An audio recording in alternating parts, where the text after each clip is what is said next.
തിരുവനന്തപുരം മുതലപ്പുഴയിൽ നേരത്തെ ഒരു വലിയ ദുരന്തം കഴിഞ്ഞ ദിവസം സംഭവിച്ചിരുന്നു. 2 മൃതദേഹങ്ങൾ കിട്ടി. 3 പേർക്കായി തെരച്ചിൽ തുടരുകയാണ്. അവിടെ സബ് കളക്ടറെ അടക്കം നാട്ടുകാർ തടഞ്ഞു എന്നുള്ള വിവരം ഇപ്പോൾ പുറത്തു വരുന്നുണ്ട്. തിരച്ചിൽ അല്പം മുമ്പാണ് പുനരാരംഭിച്ചത്. മറൈൻ എൻഫോഴ്സ്മെന്റും കോസ്റ്റൽ പോലീസും ചേർന്ന് തെരച്ചിൽ നടത്തുന്നുണ്ട്. അതേസമയം പെരുമാതുറയിലാണ് ഈ തൊഴിലാളികൾ റോഡ് ഉപരോധിക്കുകയും സബ് കളക്ടറെ തടയുകയും ചെയ്തത്. പോലീസുകാരും പ്രതിഷേധിക്കുന്നവരും തമ്മിൽ തർക്കവുമുണ്ടായി.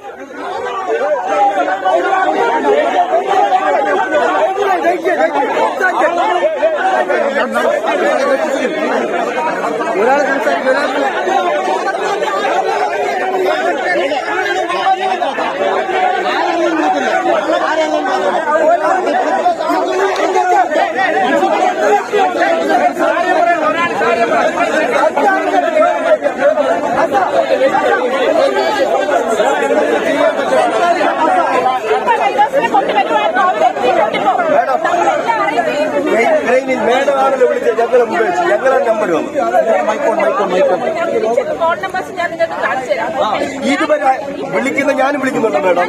100 ആൾക്കാരിനെ രാവിലെ 6 മണി തൊട്ട് ഞാൻ വിളിക്കുവാണ്. ഓക്കെ, ഇവിടെ ഇന്നലെ രാത്രി ക്രെയിൻ കൊണ്ടുവരാമെന്ന് പറഞ്ഞത് അവരവിടെ ഇറങ്ങിയപ്പോഴത്തേക്ക് അവർക്ക് അവിടെ വർക്ക് ചെയ്യാൻ പറ്റുന്നില്ല. ഓക്കെ, 9 മീറ്റർ ഞാൻ പറഞ്ഞോട്ടെ ബൂം ലെങ്ത് മിനിമം 40 മീറ്റർ ഉള്ള ക്രെയിൻ ആണ് നമ്മൾക്ക് അവിടെ വേണ്ടത്. അതിന് 9 മീറ്റർ ബേസ് ഉണ്ട്. ആ 9 മീറ്റർ ബേസ് ബ്രേക്ക് വാട്ടറിന്റെ മുകളിലേക്ക് അവർക്ക് കയറ്റാൻ പറ്റുന്നില്ല. അതാണ് ഇഷ്യൂ. ഓക്കെ, നിങ്ങൾ ദയവ് ചെയ്ത് ഞാൻ പറയുന്നത് മനസ്സിലാക്കണം. ഞാൻ ഇവിടെ പണിയെടുക്കാതിരിക്കുന്ന ആളല്ല. ഞങ്ങൾ എല്ലാവരും ഇതിനു വേണ്ടി മാക്സിമം ഞങ്ങൾ ചെയ്യാലേ.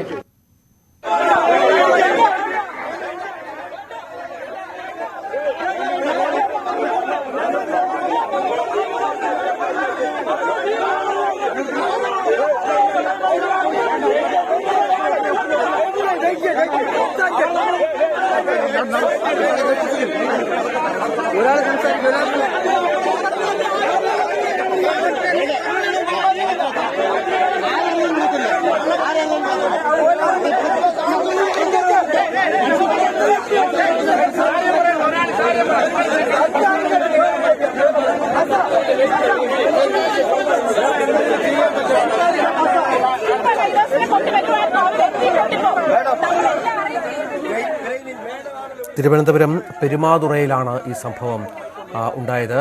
സയ്യിദ്, സബ് കളക്ടർ ഈ സമരക്കാരുമായി സംസാരിക്കുന്നത് കാണാം. അവർ അവരുടെ നിസ്സഹായാവസ്ഥ വിവരിക്കുന്നുണ്ട്. തൊഴിലാളികളുടെ പ്രതികരണം എന്തായിരുന്നു? ഇപ്പോൾ പ്രശ്നം അവസാനിച്ചോ?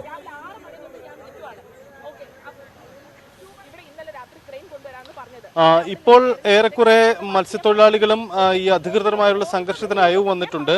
സബ് കളക്ടറെ അങ്ങോട്ടേക്ക് കടത്തിവിടാൻ ഇപ്പോൾ മത്സ്യത്തൊഴിലാളികൾ അനുവദിച്ചിട്ടുണ്ട്. രക്ഷാപ്രവർത്തനങ്ങൾക്ക് മേൽനോട്ടം കൊടുക്കുന്നതും അത് നിരീക്ഷിക്കുന്നതിന്റെ ഭാഗമായിട്ടാണ് സബ് കളക്ടർ അവിടെ എത്തിയത്. പക്ഷേ സബ് കളക്ടറെ അങ്ങോട്ട് കടത്തിവിടാൻ മത്സ്യത്തൊഴിലാളികൾ തയ്യാറായില്ല. അവർ വാഹനങ്ങളടക്കം റോഡിൽ തടഞ്ഞുകൊണ്ടുള്ള പ്രതിഷേധമായിരുന്നു. രക്ഷാപ്രവർത്തനം വൈകി എന്നതാണ് അവരുടെ ആരോപണം. തുടർന്ന് സബ് കളക്ടറും ഈ പ്രതിഷേധക്കാരുമായി ചർച്ച നടത്തി. അതിന് ഏറ്റവും ഒടുവിൽ സബ് കളക്ടറെ മാത്രം അങ്ങോട്ടേക്ക് കടത്തിവിടാം എന്ന ഒരു നിലപാട് അവരെടുക്കുകയും സബ് കളക്ടർ ഇപ്പോൾ ഈ രക്ഷാപ്രവർത്തനം നടക്കുന്ന ആ പുലിമുട്ട് ഭാഗത്തേക്ക് കടന്നു പോയിരിക്കുകയാണ്. അവിടെയാണ് രക്ഷാപ്രവർത്തനത്തിന് മറ്റ് തയ്യാറെടുപ്പുകൾ. എന്തായാലും അവിടെ വലിയ പ്രതിഷേധം മത്സ്യത്തൊഴിലാളികളിൽ നിന്നും ഉയരുന്നുണ്ട്. വേണ്ടത്ര രീതിയിലുള്ള ഇടപെടൽ അധികൃതരുടെ ഭാഗത്തു നിന്നും ഉണ്ടായില്ല എന്നതാണ് മുതലപ്പുഴയിലെ മത്സ്യത്തൊഴിലാളികൾ ചൂണ്ടിക്കാട്ടുന്നത്. ശരി.